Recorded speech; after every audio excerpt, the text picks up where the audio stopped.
And great to be back. Apologies for the week off. Last week was 4th of July weekend, and sure everybody had things to do.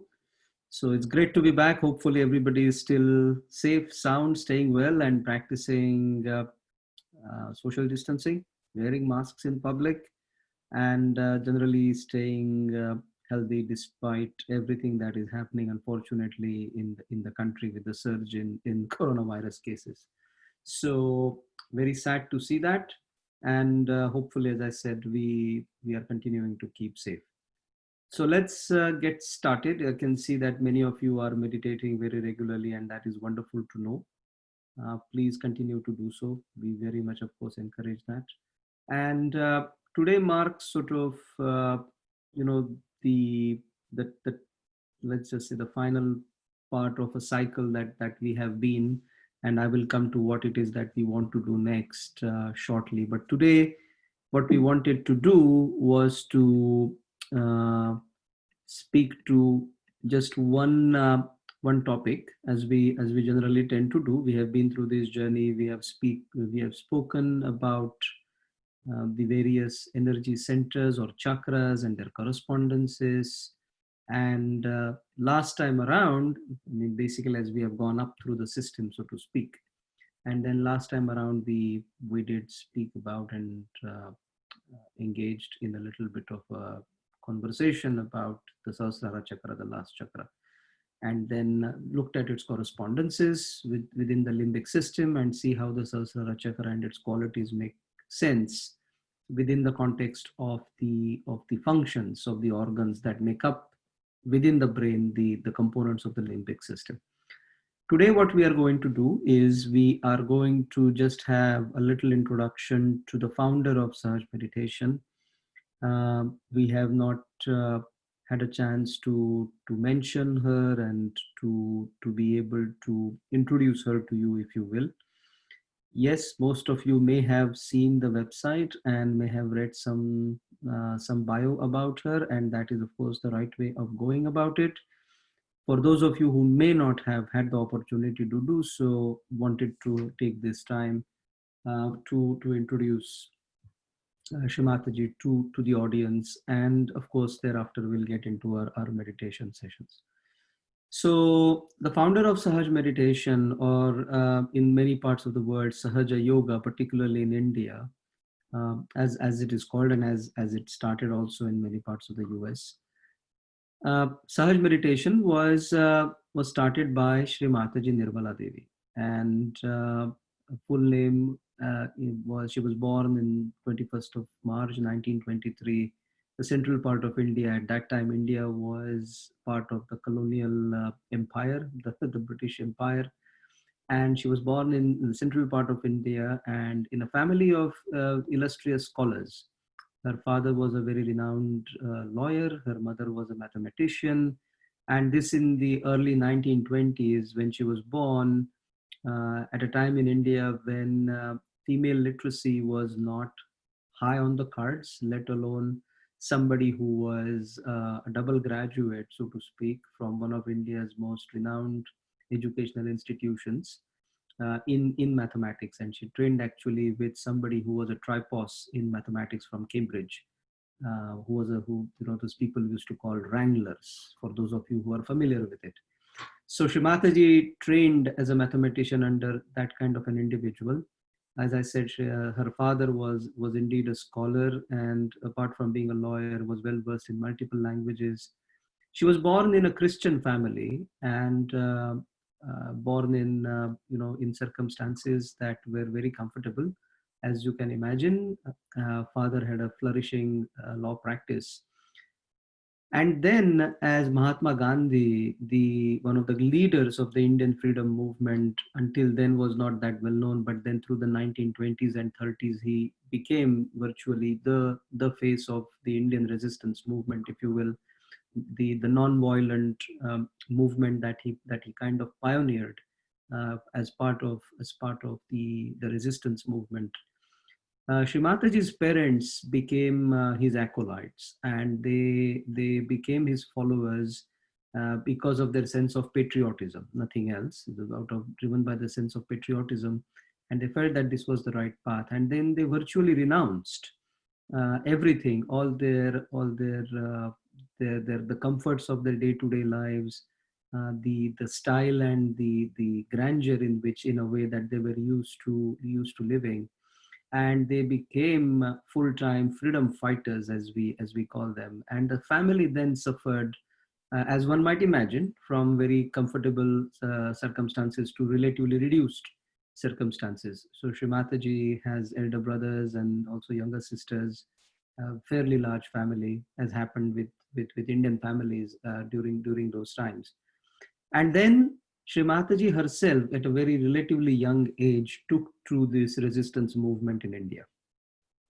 She stayed as a child number of times in Mahatma Gandhi's ashrams, as they used to be called, which are basically places where people would cohabit and practice some of the principles, both the political as well as the spiritual principles. That was Mahatma Gandhi's genius in being able to fuse the political and the spiritual into one homogeneous entity. And nobody before him or after him has been truly successful in doing that. So Shrimataji as a child would visit Mahatma Gandhi's ashram. Mahatma Gandhi knew her personally, and so she took part in that freedom movement, as we call it in India, from that very, very young age. And then, as a young lady, she was obviously, needless to add, brilliant, given her illustrious heritage from her parents. And then she enrolled in a medical school, and this was at that time called Seth Balakram Medical College in Lahore. At that time, the subcontinent was not divided. What is India today and Pakistan today were essentially one homogeneous entity. And she enrolled in that college, and she was of course admitted in that college on the basis of her merit. Today that college is called Lady Fatima Jinnah Medical College. It was renamed after Pakistan became an independent entity, but at that time it was said Balakram Medical College. So she enrolled there, and after a couple of years, because of her involvement with India's freedom movement, she chose to leave her medical school and actually enrolled or became full-time involved with India's freedom movement. After that, she couldn't complete her studies because she got married, and then she married into a Hindu family. She married an individual, again a brilliant man who was part of India's bureaucracy, but is the cream of the bureaucratic service, called as the Indian Administrative Service. So she married a gentleman named Chandrika Prasad Srivastava. And although he could have, given his brilliance, become a diplomat and served India after India became independent in India's missions abroad, Srimataji, basically, given that patriotism that she so brilliantly portrayed and followed and engaged in throughout her life, basically said that no, we are not going to go abroad, not because we should not be going abroad, but that India in its formative stages needs people like you, that by which she meant her husband, to serve the country, because it is just birthed, it has its own issues, and therefore they stayed back in India for multiple decades. And then, of course, he had a brilliant career, including serving directly in the Prime Minister's office before becoming and finding India's public sector shipping company. Thereafter, he was selected, as would happen at the United Nations sister organization, a United Nations organization, the International Maritime Organization, as a Secretary General, and that brought Sri Mataji to the West in 1972. But before that, in 1970, this is where the story really begins. So this was all of a preamble. In 1970, on 5th of May 1970, Sri Mataji provided this experience, so to say, of Sahaja Yoga to the world. Let's put it that way. So always a spiritual person right from her childhood. There are stories about her. We don't have time to go into, but she started talking, and she taught, basically speaking about Sahaja Yoga as this very simple, straightforward way to achieve that innate truth within us through the awakening of the Kundalini energy, of that inner energy, and its ascent through the six centers. So the movement started in India on 5th of May 1970. That's a special day that we celebrate throughout the Sahaj world. Thereafter, it spread slowly in India, and then, as I just said, in 1972, she moved to London with her husband, and thereafter it started growing in the West along with her. And then we are in 2020 today, and it has spread to over 100 countries. Shrimataji left us in February of 2011. Uh, but her entire life after 1970 was completely dedicated to Sahaja Yoga. One thing about Shri Mataji that we also would always want to mention is that through her marriage, she had two daughters. They were married, she had grandchildren, and then she also became a great grandmother during her own lifetime. So this was a remarkable fact about Shri Mataji, that she gave this message, which was that it is possible to live a very spiritual life, if you will, a very meditative life, at the same time be completely able to fulfill all your familial obligations.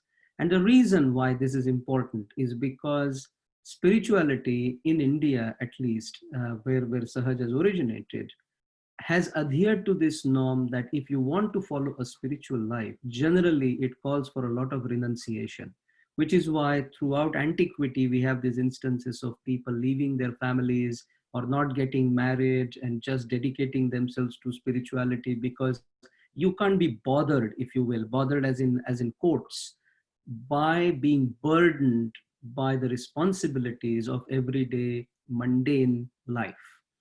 You just want to be dedicated to your own spiritual growth.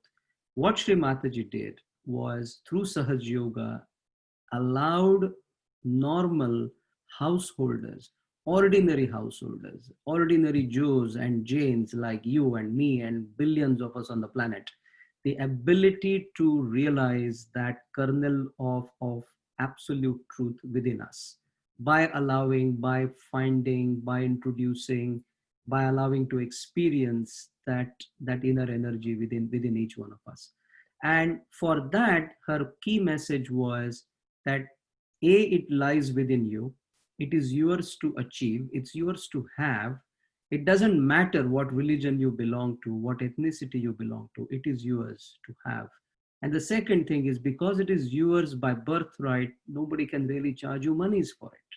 It's like asking somebody to pay you money for teaching you how to breathe, or, as we have said before, teaching your heart how to beat 72 times a minute and be able to circulate blood that actually enables our our life, including, of course, breathing. So that was her message, that Sahaj is therefore free. We are, around the world, or we operate as non-profit independent entities. We do contribute ourselves for maintenance of some of the organizational constructs that we have to, but that is entirely voluntary. There is no fee charged ever for Sahaj self-realization.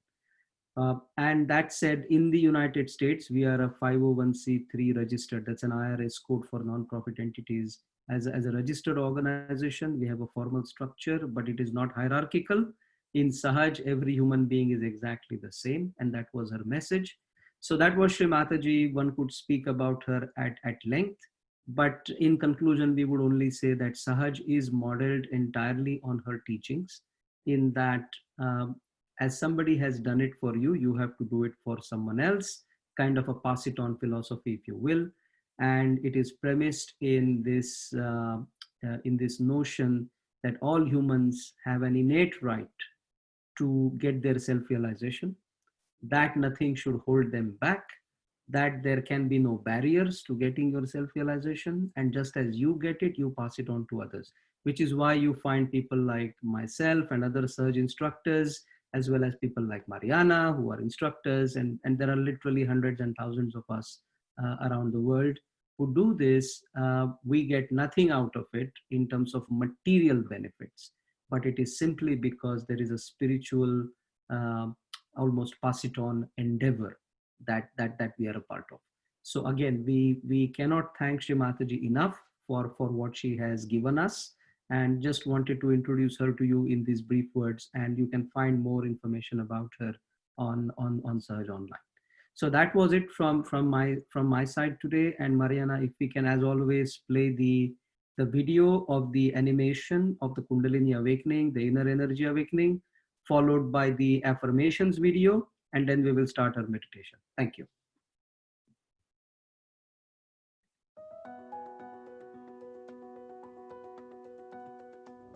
The Kundalini energy is a primordial energy, the source of all energy. Energy flows throughout your body via 3 main vertical energy channels, or nadis, flowing through 7 primary energy centers, or chakras, which are located at the sites of your main nerve plexuses, or networks of interlaced nerves. The energy rises up through your spinal column, flowing upward through the 6 energy centers above the sacrum bone. The second energy center, the third, the fourth, the fifth, the sixth, and finally, the 7th crown energy center. As the subtle energy pierces through the top of your head, it unites your individual consciousness with the universal consciousness.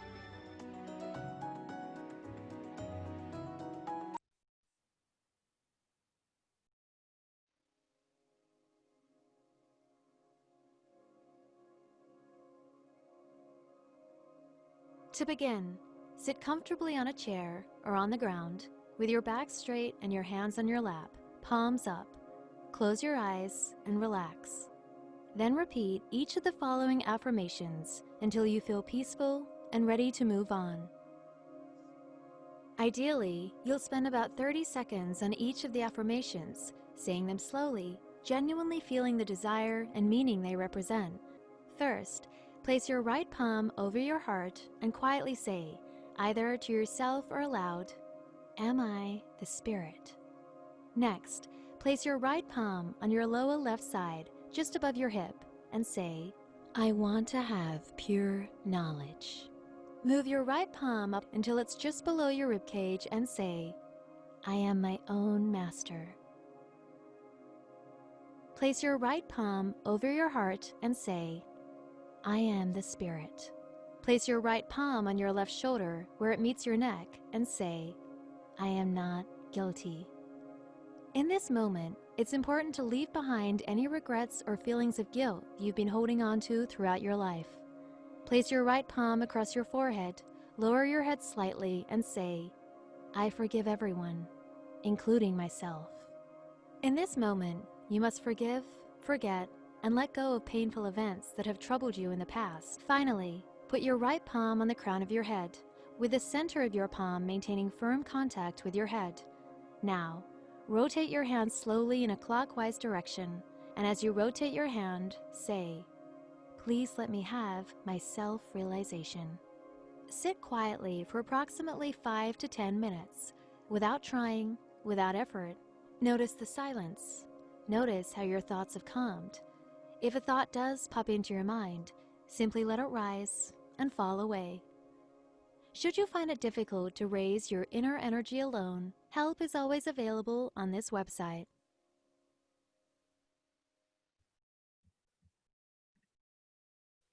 Right. So let's get started. Uh, for those of you who are joining for the first time, again, I'll repeat all the affirmations. No need to have memorized them. If you have seen the video, we show the video to basically enable everybody to know where to kind of place their hand. Uh, we'll close our eyes. There's really nothing to see at the moment. We will keep both our palms open and in our laps, and we'll gently close our eyes. We'll breathe normally.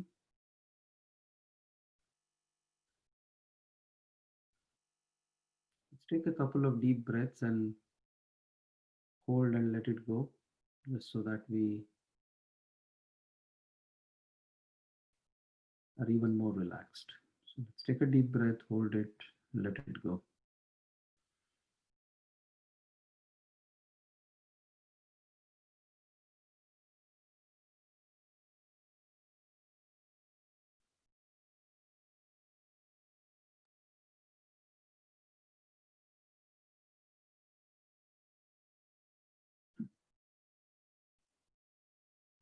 Let's place our right hand on the heart.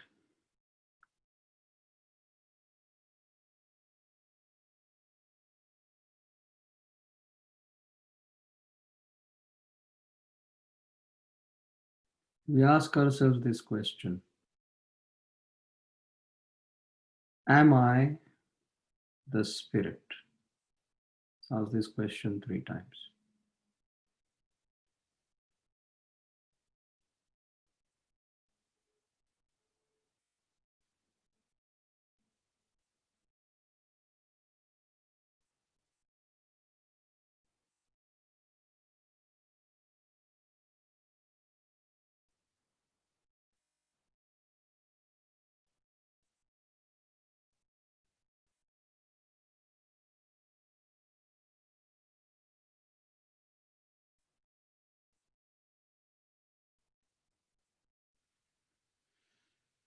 Let's place our hand, lower part of our abdomen, as we say, sort of where the waistband is, always on the left side.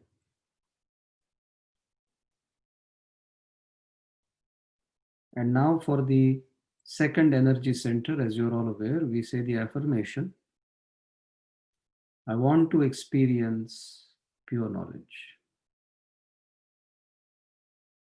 Say that 6 times very quietly.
Let us now place our hand a little above, upper part of the abdomen, just below the last rib, always on the left hand side.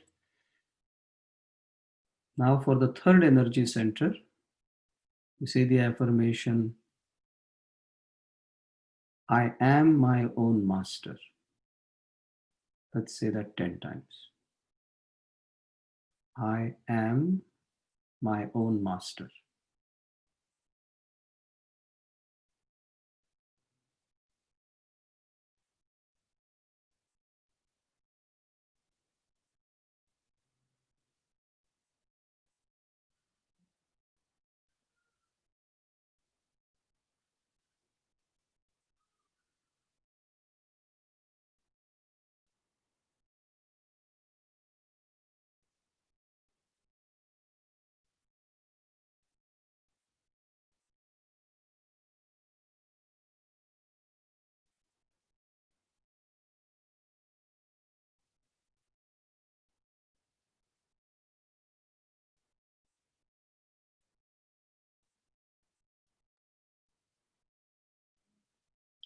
Place our hand on the heart.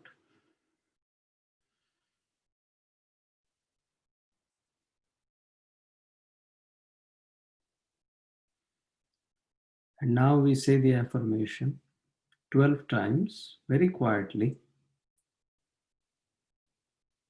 I am the pure spirit.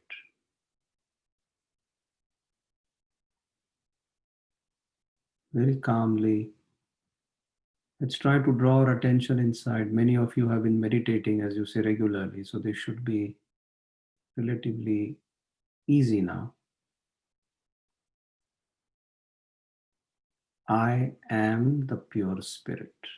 And try to see if you can feel that silence within you. We keep on saying that. That is that expression, that experience of the spirit. Blissful silence.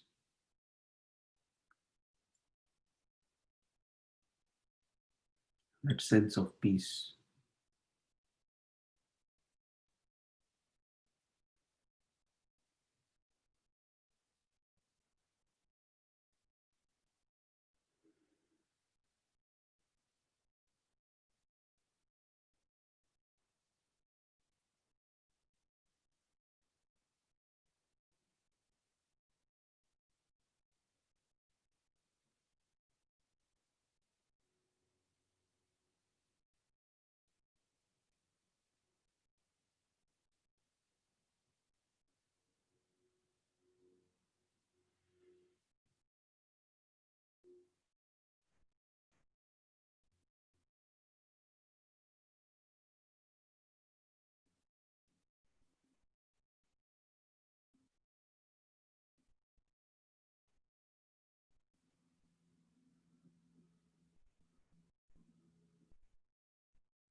Now let us place this hand at the angle of our neck and shoulder.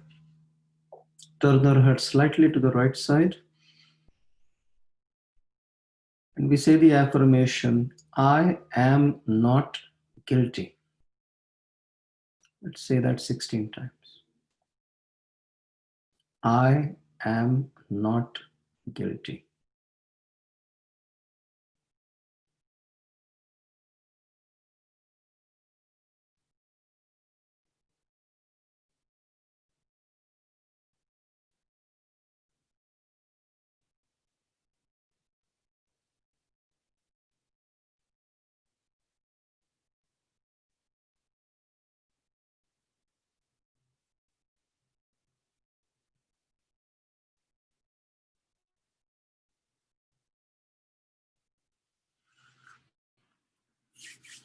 Let us place our hands across our forehead.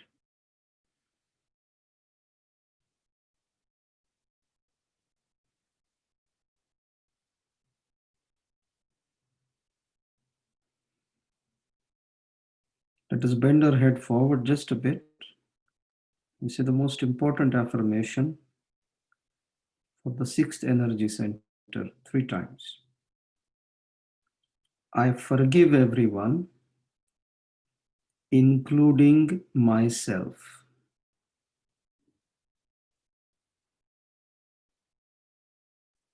Say that 3 times.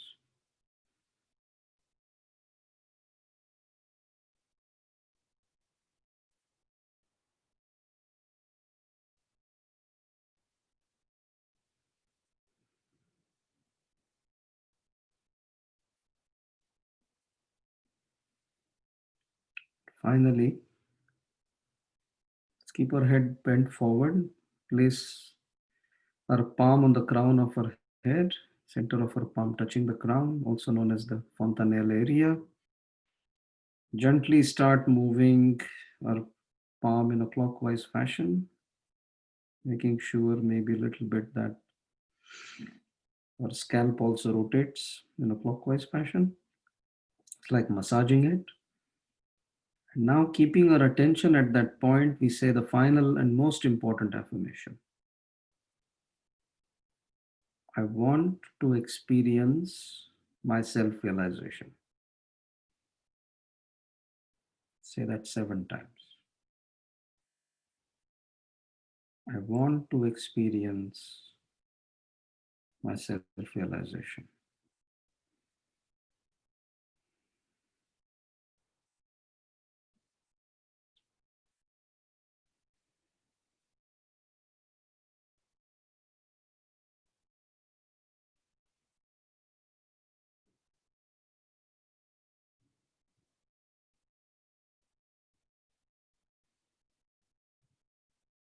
Okay, we can bring our hand down.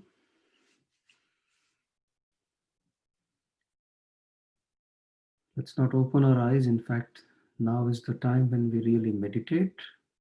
The affirmations, as we have said before, are just a way to get us into meditation, to help the inner energy rise. And we try to now keep our attention on our crown, both hands in our lap. We will examine if we or continue to watch ourselves, if we can feel a cool breeze in our hands or experience a state where our thoughts sort of cease. If you have any thoughts coming, do not engage with them. Just say, I forgive. See what happens. It's magic. But continue to place your attention on the crown. Listen to some soft music, and we'll sit like this for a while.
Gently open our eyes.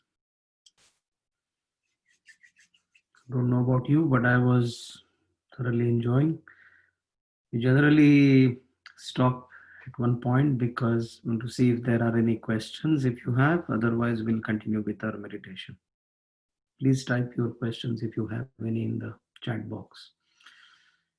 Then we can get to the second meditation. Do it for a while for you to type in.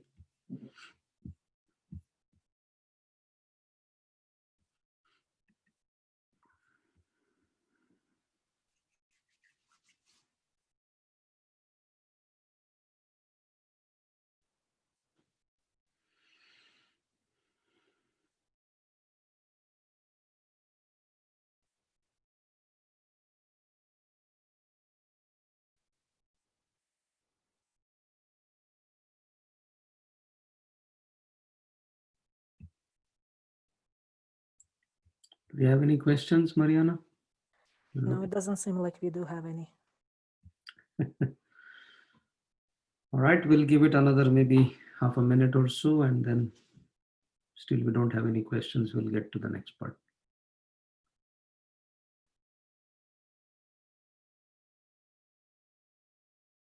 Today seems to be a special day. So the meditation is very deep. How about you, Mariana? Meditation is nice, but it seems like, to me at least, it feels like there is a lot of stuff working out, so nice but not easy.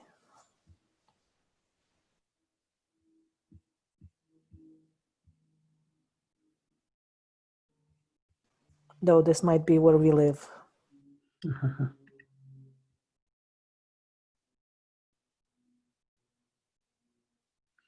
All right. So thank you, Datta, for your comment. How does one cope with having? How does one cope with having empathy for a close relative without feeling their pain, so that upsets us? It's a very nice, very.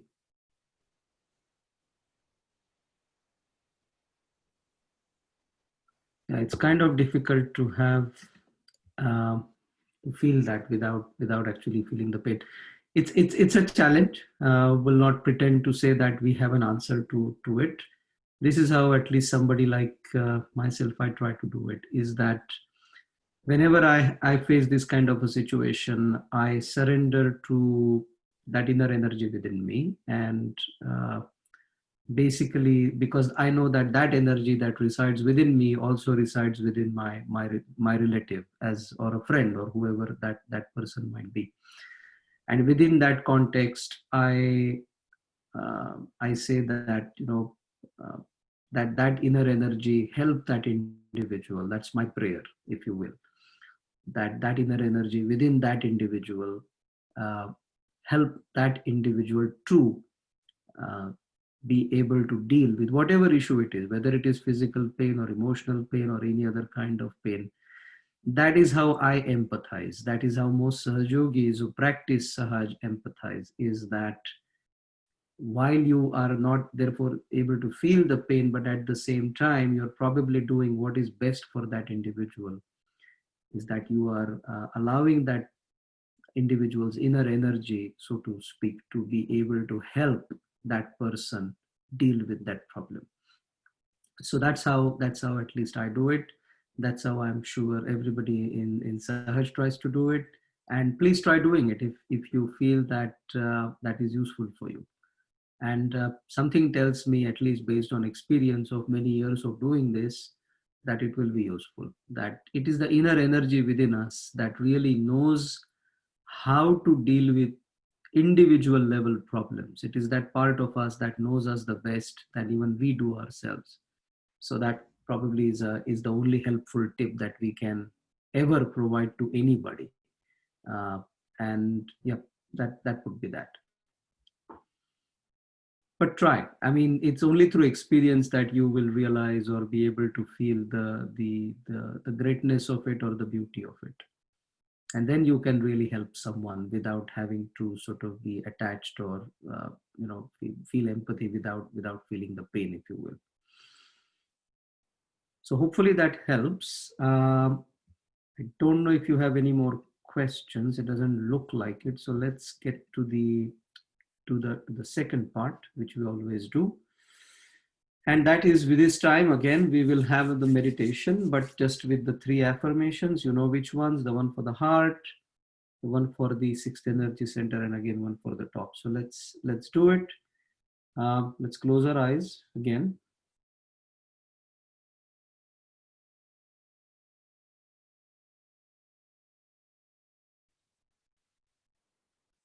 Let's place our right hand on the heart.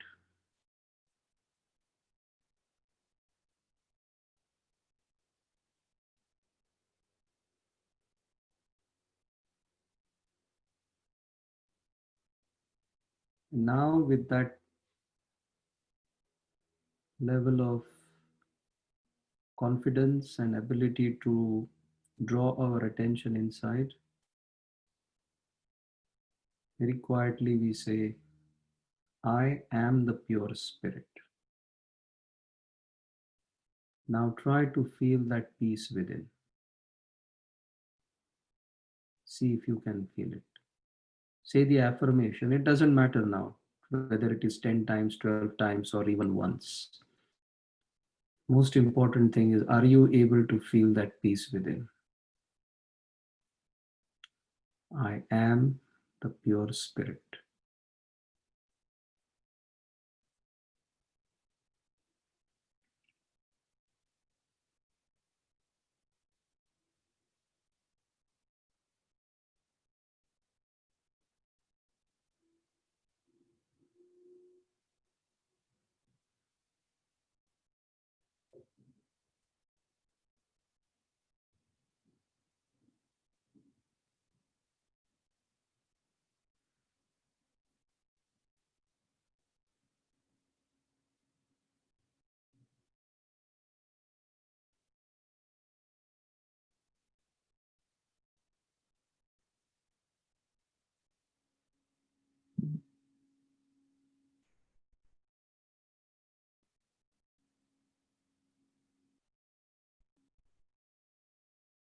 Let's place our hand across our forehead and our head forward a bit, and we say, I forgive everyone, including myself. Again, it's the same thing. It's not just three times or the number of times, but see if you can feel that sense of thoughtlessness. It's very important. The experience is what matters. I forgive everyone, including myself.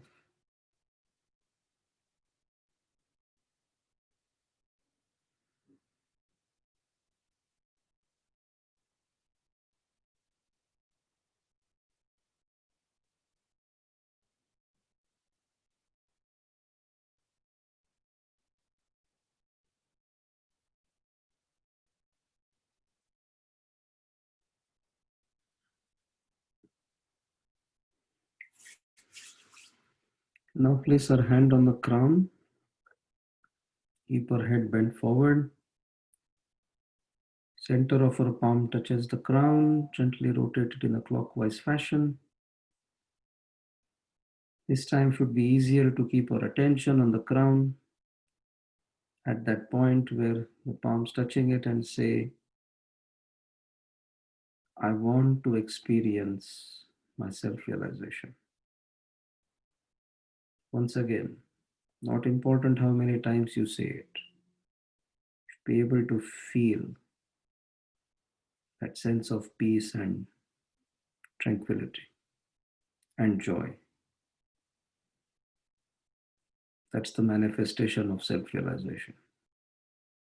Want to experience my self-realization.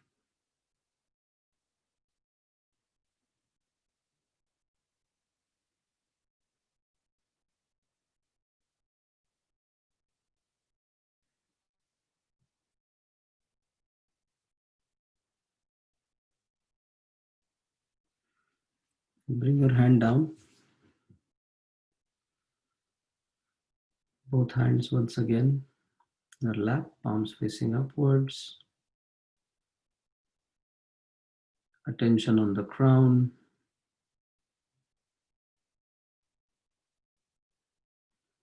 Sit like this for some time.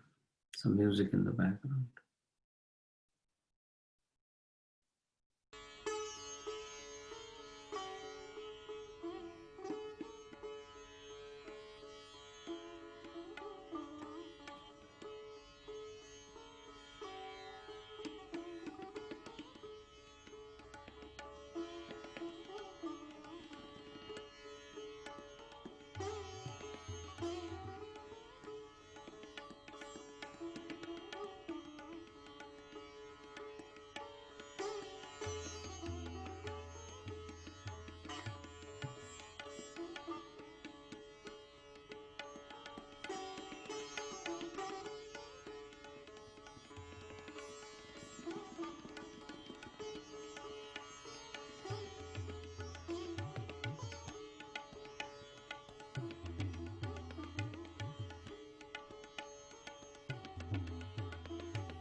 Gently open our eyes. Also see from the down crown of our head if we can feel a cool breeze. First with one hand, try with the other hand. It's kind of proof of self-realization, if you will.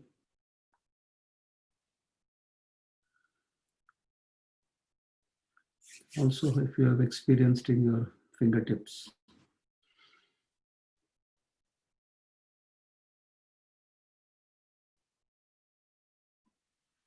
Take a poll and can respond. In the meanwhile, again, as we always say, please try to meditate every week, every day, and try to grow deeper. What so with today, what happens is that we have come kind of to the end of a cycle of sessions, if you will. Meditation is an ongoing practice; it continues lifelong. So that's not the point. The point is we structured this to just introduce you to basic aspects of the subtle system and the energy centers. And from next week onwards, we'll start looking a little deeper into, let's try to take it to the next level, at a theoretical level, of course, at the didactic level of the energy centers. We'll start again maybe from the Muladhara Chakra, or maybe we'll take a look at the three energy channels, which we have not yet taken a look, kind of had a think about. And we'll start seeing also what causes problems now within these energy systems, or these chakras, or these energy centers, and how do you fix them. So look forward to seeing you for the next cycle now of Sahaj meditation programs, Sahaj online programs. Once again, please fill in the poll, and look forward to seeing you next Friday, same time, same place. Meanwhile, stay safe and do practice the guidelines, and so that we all remain and continue to be safe. Thank you all, and good evening.